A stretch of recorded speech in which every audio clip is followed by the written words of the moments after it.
A paz de Deus, a graça e o amor de Jesus Cristo estejam conosco, irmãos. Muito boa noite. É o segundo vídeo que eu coloco aqui no canal, com o mesmo tema que eu apresentei na live. O vídeo não é editado, não tem recursos nenhum de estúdios nem nada, é bem caseiro mesmo, mas pode sair com umas diferenças, né, em relação à live que eu fiz do mesmo tema. No entanto, vou tentar me manter fiel ao mesmo tema que falei antes. Eu não tenho nada decorado, as palavras vêm ao natural, só procuro não fugir do tema proposto aí para todos. Irmãos, sobre os profetas do caos, irmãos, a atual realidade que a gente passa aí, dessa pandemia, dessa situação adversa que o mundo hoje está vivendo, não só o Brasil, não só ao nosso redor, mas é uma situação mundial. Então, essa situação adversa gera muitas coisas, gera muitos fenômenos aí na nossa sociedade, em nossas vidas e em tudo. Somos afetados diretamente por isso. E nessa situação se dissemina aí, hoje com o advento das redes sociais, se dissemina muito várias teorias. Dentre elas, eu costumo chamar de os profetas do caos. Nós que somos cristãos, nós que temos a nossa fé, nós que temos a nossa devoção, nós que acreditamos na palavra, nas escrituras sagradas, na Bíblia Sagrada, basta nos acompanhar, abrir redes sociais, a própria televisão às vezes, nós vamos nos deparar com muitos mesmo, chamados profetas do caos, eles têm as teorias mais mirabolantes, eles têm uma razão para tudo, e se aproveitando dessa situação, dessa pandemia mundial que vivemos, eles têm um terreno fértil para disseminar suas ideias. Então, irmãos, a gente tem que tomar um certo cuidado, uma certa ressalva com essas pessoas. Inclusive, tem gente aparentemente de muita credibilidade junto ao mundo cristão que também entra de carona nessa teoria dos profetas do caos. Nós sabemos, irmãos, nós cremos, basta ler a Santa Palavra, nas profecias, principalmente as profecias de Daniel, no livro de Apocalipse. Nós sabemos que o nosso mundo entrará em colapso, as coisas como são hoje não serão mais, não do mesmo modo, no advento da volta do Senhor Jesus. No entanto, meus irmãos, a nós em nenhum momento foi dado saber, a nós ninguém mesmo, nenhum ser humano, nem os anjos do céu sabem o momento exato, quando isso ocorrerá, em que espaço temporal deste mundo ocorrerá isso. Então, se aparecer pessoas que se dizem profetas, que se dizem ter revelações, vamos usar discernimento, vamos analisar com cautela, vamos julgar perante a palavra, para ver se essa pessoa realmente está embasada em uma coisa bíblica ou se ela está apenas se aproveitando dessa situação para disseminar a sua teoria, que por vezes pode ser certa, que por vezes pode ser errada. Está escrito na palavra, meus irmãos: mas daquele dia e hora ninguém sabe, nem os anjos que estão no céu, nem o Filho, senão o Pai. Essa palavra está em Marcos 13:32. Então, meus irmãos, é um versículo curto, mas muito objetivo. O Senhor Jesus nos adverte que temos que estar atentos, temos que nos estar preparados, mas nenhum de nós conhece a data, sabe dizer quando será exatamente isso. Então, irmãos, diante dessa situação, o que se vê muito hoje em igrejas evangélicas, até nas católicas, várias denominações, se pregava até então e ainda se prega, é o culto da vitória, irmãos, o famoso culto da vitória. Esse culto da vitória é um pouco controverso, dá para contestá-lo. Qual é o tema, o que é proposto no famoso culto da vitória? Então, a vitória prometida por essas denominações e principalmente agora, se aproveitando dessa situação meio catastrófica que vivemos, essa vitória é meio difícil de aceitar. Da maneira que ela é pregada, ela não tem base bíblica, porque a vitória que é pregada hoje, que é disseminada na cristandade, irmãos, é a vitória terrena. E se nos atermos à palavra de Deus, em nenhum momento, nos evangelhos, nas epístolas dos apóstolos, no Apocalipse, em nenhum momento nos é prometido vitória terrena.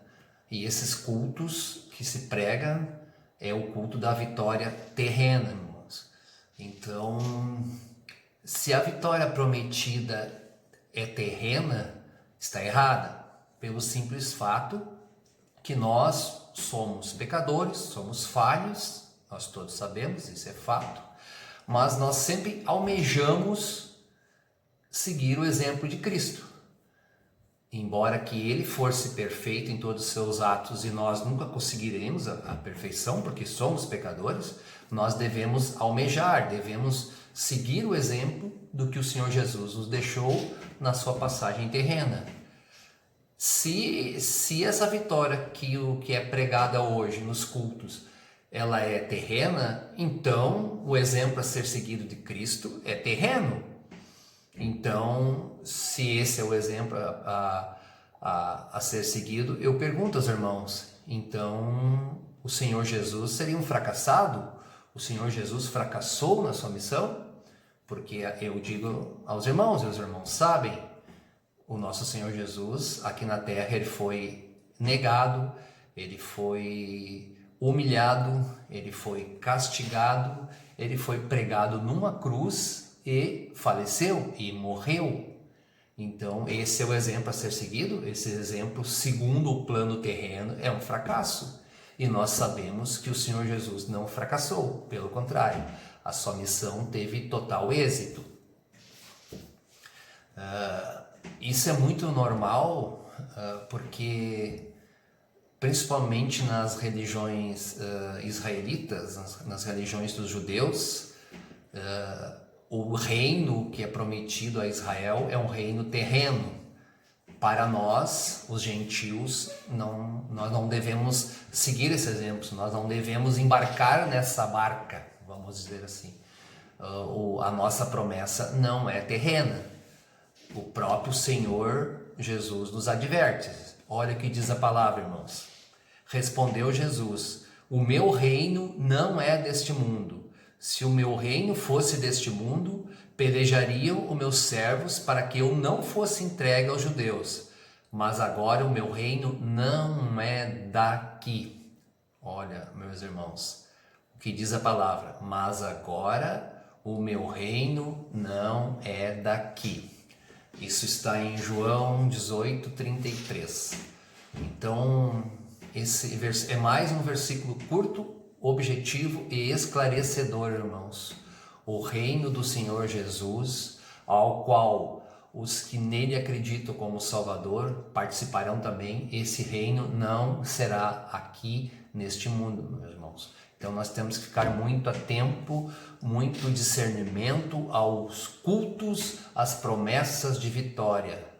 Suspeitem, vejam, analisem antes de alguém lhe convidar para participar de um culto ou para participar de uma doutrina que fale sobre vitórias. Veja que tipo de vitórias são. É claro, irmãos, que nós estamos ansiosos nesse momento, um momento conturbado, um momento difícil, como eu falei antes, e isso gera uma ansiedade. Nós somos fracos, nós somos suscetíveis a essas situações adversas, então isso é normal, mas a palavra sempre nos socorre, a palavra de Deus sempre vai ter uma orientação para momentos como esse. Olha o que ela nos diz, irmãos, é um versículo bem conhecido de todos: alegrai-vos na esperança, sede pacientes na tribulação, perseverai na oração. Romanos 12, 12.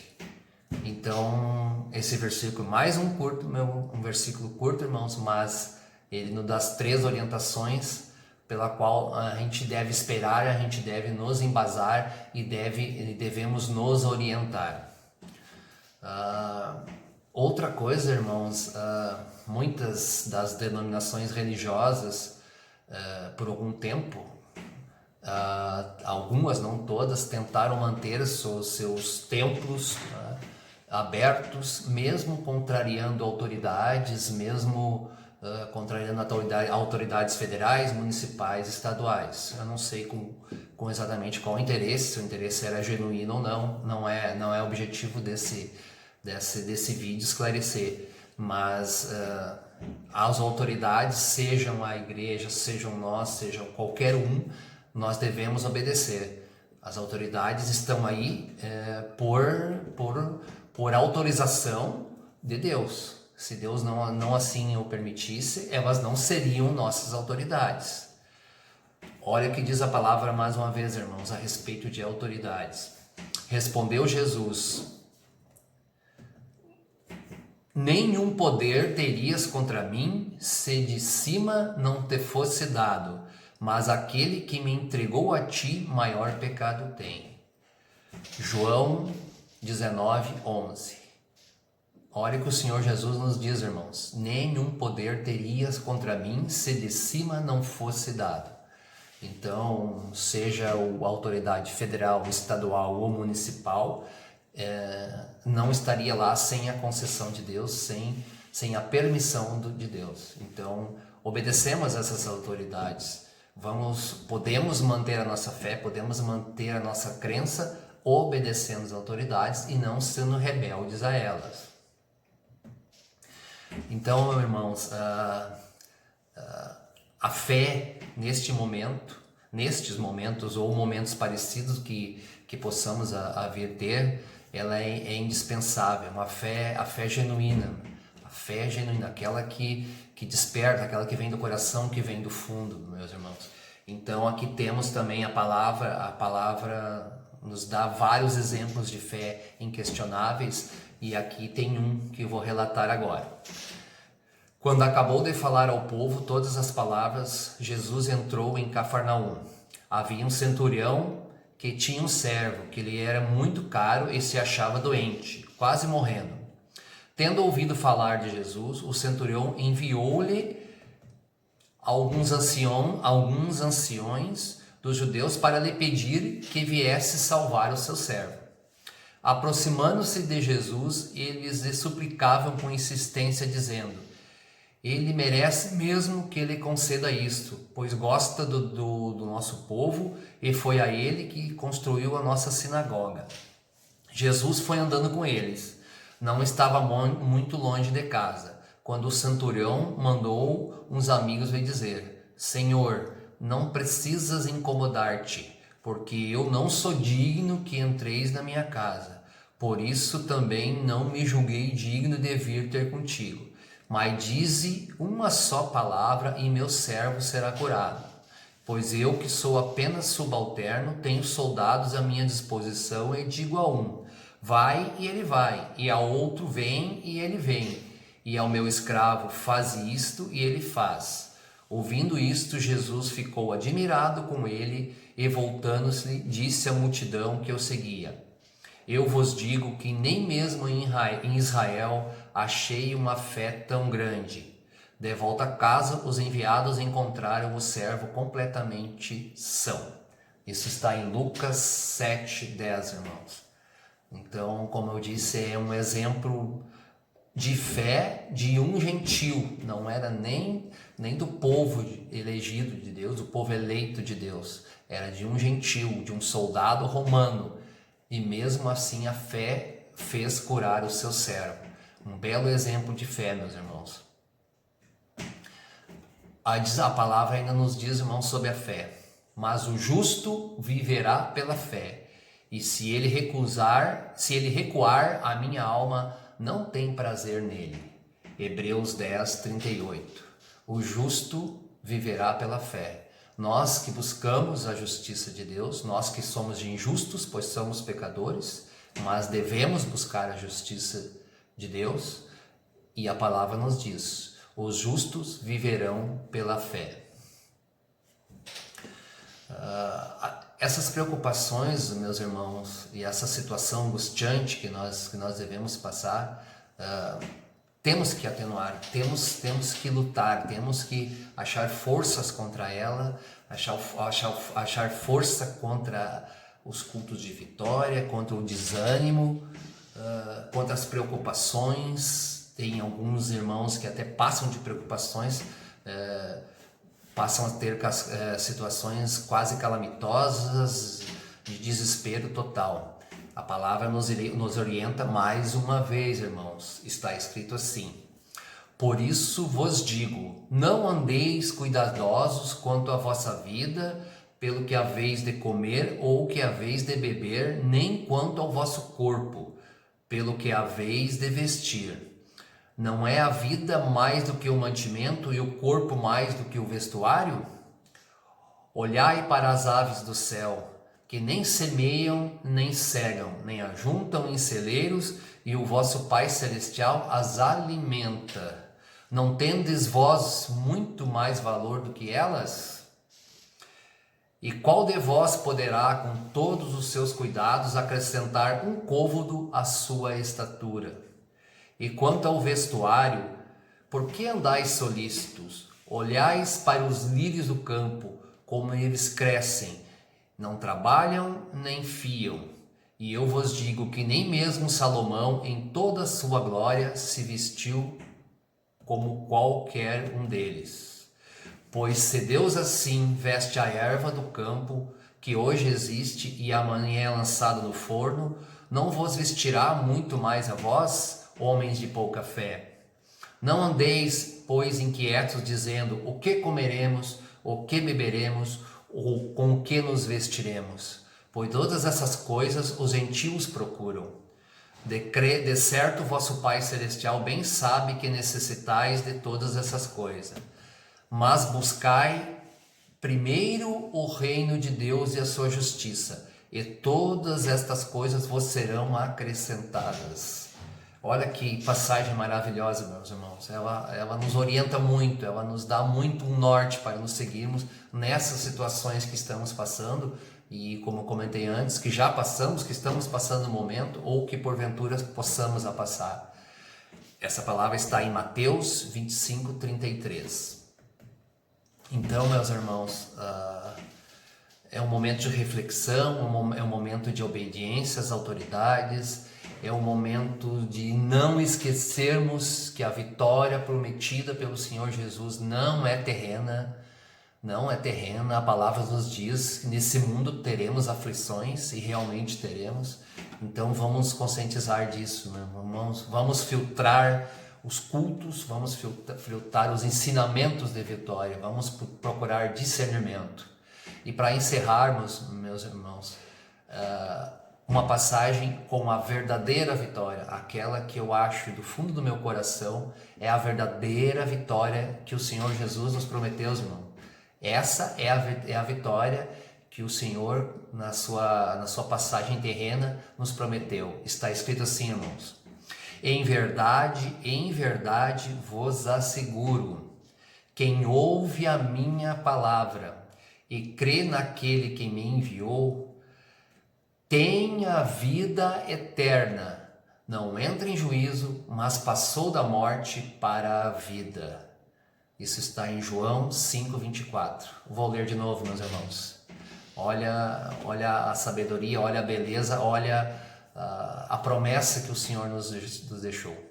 Em verdade vos asseguro, quem ouve a minha palavra e crê naquele que me enviou, tem a vida eterna. Não entra em juízo, mas passou da morte para a vida. Essa é a vitória, irmãos. Essa é a verdadeira vitória prometida pelo Senhor Jesus a todos os que nele creem. Muito obrigado, meus irmãos. Estou encerrando aí o segundo vídeo. Peço encarecidamente que, se possível, os irmãos que assistirem se inscrevam no canal, ativem o sininho ali para receber notificações de vídeos novos que, se Deus quiser, muito em breve estaremos colocando. Obrigado mais uma vez. Que a graça de Deus, que a paz e o amor de Jesus Cristo estejam sempre conosco. Ok?